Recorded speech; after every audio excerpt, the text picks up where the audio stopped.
মৰমৰ ছাত্ৰ-ছাত্ৰীসকল সকলোকে বৰ্ণালী নেওগ অনলাইন এডুকেশ্যনৰ এটি নতুন ভিডিঅ'লৈ স্বাগতম জনাইছোঁ। আজি এই ভিডিঅ'টোত তোমালোকৰ লগত মই আলোচনা কৰিম তোমালোকৰ হিন্দী বিষয়ৰ পাঠ্যপুথি বিনা হিন্দী পাঠমালাৰ ভাগ 6 প্ৰথম পাঠ নয়ে युग का आकाश। প্ৰথম পাঠ নয়ে युग का आकाश গৌৰাংগ কৰ্দমৰ দ্বাৰা লিখা এটা কবিতা। মৰমৰ ছাত্ৰ-ছাত্ৰীসকল এই ভিডিঅ'টোত আজি মই তোমালোকৰ লগত নয়ে युग का आकाश কবিতাটোৰ অসমীয়া অৰ্থ আলোচনা কৰিম। কবিতাটোৰ নাম নয়ে युग का आकाश নতুন যুগৰ আৰম্ভ। প্ৰথমতে দিয়া আছে নয়ে युग का आकाश होगा অৰ্থাৎ নতুন যুগৰ আৰম্ভ হ'ব। নई धरती नया आकाश होगा নতুন পৃথিৱী নতুন আকাশ হ'ব। अंधविश्वास अधर्म हिंसा का संहार होगा অৰ্থাৎ অন্ধবিশ্বাস অধৰ্ম বা অধাৰ্মিকতা হিংসাৰ অন্ত পৰিব। ऐसे युग का आगाज होगा एने जुगर आरंभ होबो। जहां आनंद हर्ष शांति उल्लास होगा जोत থাকিব आनंद सुख शांति আৰু उल्लास।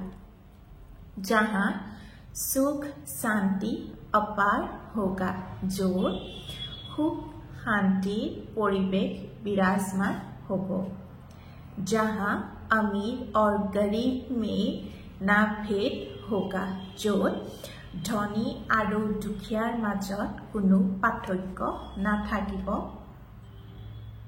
এনে এটা যুগৰ আৰম্ভ হ'ব। एक मत एक विचार होगा এটাই মানুহৰ মত আৰু এটাই ধাৰণা হ'ব। एक भाषा एक धर्म होगा এটা ভাষা আৰু এটাই ধৰ্ম হ'ব।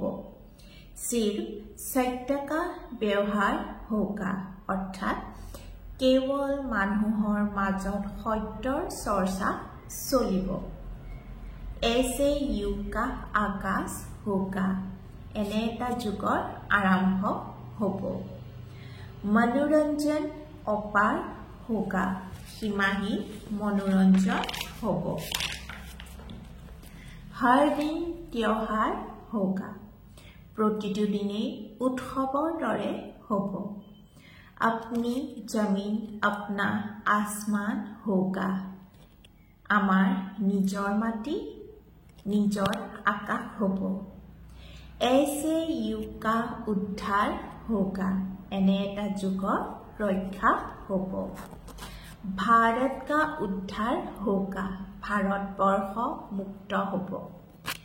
भारत ही स्वर्ग होगा भारतवर्ष स्वर्गर निचिना হৈ পৰিব। ऐसे युग का आगाज होगा এনে এটি যুগৰ আৰম্ভ হ'ব। মৰমৰ ছাত্ৰ-ছাত্ৰীসকল এতিয়া তোমালোকে নিশ্চয় এই কবিতাটোৰ অসমীয়া অৰ্থ বুজি পালা।